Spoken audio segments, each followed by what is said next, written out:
আজকে আমার সাথে এরকম ঘটনা ঘটবে ভাবতেই পারিনি। অনেক আশা নিয়ে আসছিলাম যমুনা ফিউচার পার্কে ফ্ল্যাগশিপ লেভেলের কিছু ফোন দেখার জন্য। যেহেতু মাস প্রায় শেষ, হাতে তেমন টাকাও নাই, বনানীতে যেহেতু এসেছি, যমুনা থেকে ফোন দেখে যাই, স্যালারি পাওয়ার পরে পারচেস করব। কিন্তু মার্কেটে এসে এমন হবে ভাবতেই পারিনি। আসসালামু আলাইকুম। তো গাজীপুর বোটবাজার থেকে বনানী আসছিলাম নরসিংদী ট্রাভেলসের বরকতুল্লাহ ভাইয়ের সাথে দেখা করতে। দেন ওনার সাথে কনভারসেশন শেষ করে আমরা এখন যাচ্ছি যমুনা ফিউচার পার্কে। তো গাইস, বেশ কয়েকদিন থেকে ভাবতেছি ফ্ল্যাগশিপ লেভেলের একটা ফোন কিনবো। কারণটা হচ্ছে, এখন যেই ফোন দিয়ে ভিডিও করি এই ফোনে স্টেবিলাইজ নাই, আর ফোনে স্টেবিলাইজ না থাকলে ভিডিও কোয়ালিটি অনেক খারাপ হয় আর ভিডিও করার সময় কাঁপাকাঁপি করে। আপনারা যারা ভিডিওগ্রাফি করেন তারা অবশ্যই এই বিষয়টা বুঝবেন। এক কথায়, এই ফোনের ভিডিও আমার কাছে পছন্দ হয় না। যেহেতু নিজের ফোন দিয়ে করা ভিডিও নিজের কাছেই ভালো লাগে না, আর গাইস আপনাদের কাছে ভালো না লাগাটাই স্বাভাবিক, তাই না? এনিওয়ে, তো আমরা এখন যাচ্ছি বনানী কাঁচা বাজার থেকে ডিরেক্ট যমুনা ফিউচার পার্কে। ভেবেছিলাম একটা রিক্সায় যাব, কিন্তু ঢাকার এত সুন্দর সুন্দর রাস্তায় হাঁটতেই বেশি কমফোর্ট ফিল হচ্ছে। আর হাঁটাহাঁটি করলে শরীর স্বাস্থ্য ভালো থাকে, তার সাথে একটা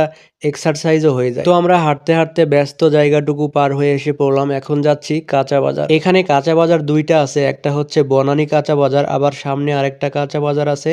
ওইখান থেকে বাসে উঠে ডিরেক্ট যমুনা ফিউচার পার্কে যাওয়া যায়। আমি এখন তুরস্ক দূতাবাসের সামনে দিয়ে যাচ্ছি কাঁচা বাজার। আমার বাম সাইডে যে এরিয়াটা দেখতে পাচ্ছেন, এটা পুরোটাই তুর্কি এম্বাসির অফিস। এই জায়গাটা শুধু একটা অফিস না, এটা দুই দেশের বন্ধুত্বের প্রতীক। একটা এম্বাসি মানে শুধু ভিসা বা কাগজপত্র না, এটা দুই দেশের মধ্যে কথা বলার সেতু, সমস্যা সমাধানের জায়গা আর বন্ধুত্ব টিকিয়ে রাখার একটি গুরুত্বপূর্ণ কেন্দ্র। তো গাইস, ফাইনালি চলে আসলাম কাঁচা বাজার। দেন উঠে পড়লাম অনাবিল বাসে। এখন আমরা বাসে চড়ে ডিরেক্ট চলে যাচ্ছি যমুনা ফিউচার পার্কে। কাঁচা বাজার থেকে যমুনা ফিউচার পার্ক 10 টাকা ভাড়া। কাঁচা বাজার থেকে যমুনা ফিউচার পার্কের দূরত্ব খুব বেশি একটা না, মাত্র কয়েক কিলোমিটার। শহরের এই অপূর্ব সৌন্দর্য দেখতে দেখতে আমরা এখন অলমোস্ট যমুনা ফিউচার পার্কের সামনে। যেহেতু কাঁচা বাজার থেকে এসেছি, রাস্তার বাম সাইড দিয়ে এসেছি, এজন্য আমরা বাস থেকে নেমে ওভারব্রিজ পার হয়ে চলে আসলাম যমুনা ফিউচার পার্কের মেইন গেটে। এখন আমরা হাঁটতে হাঁটতে ভেতরের দিকে যাচ্ছি। যমুনা ফিউচার পার্কের শপিং মলটা বিশাল বড়। বাহিরের এরিয়াটা দেখতে পাচ্ছেন যেমন বড়,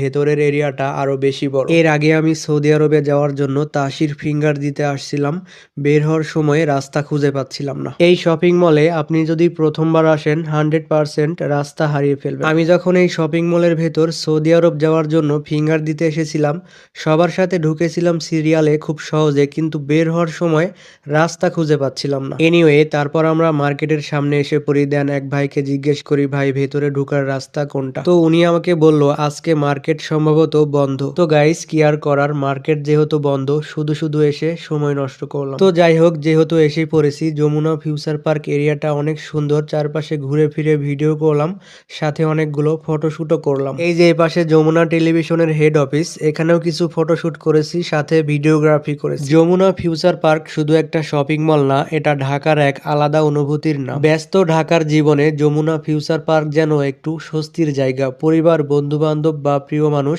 সবার সাথে সময় কাটানোর জন্য পারফেক্ট স্থান।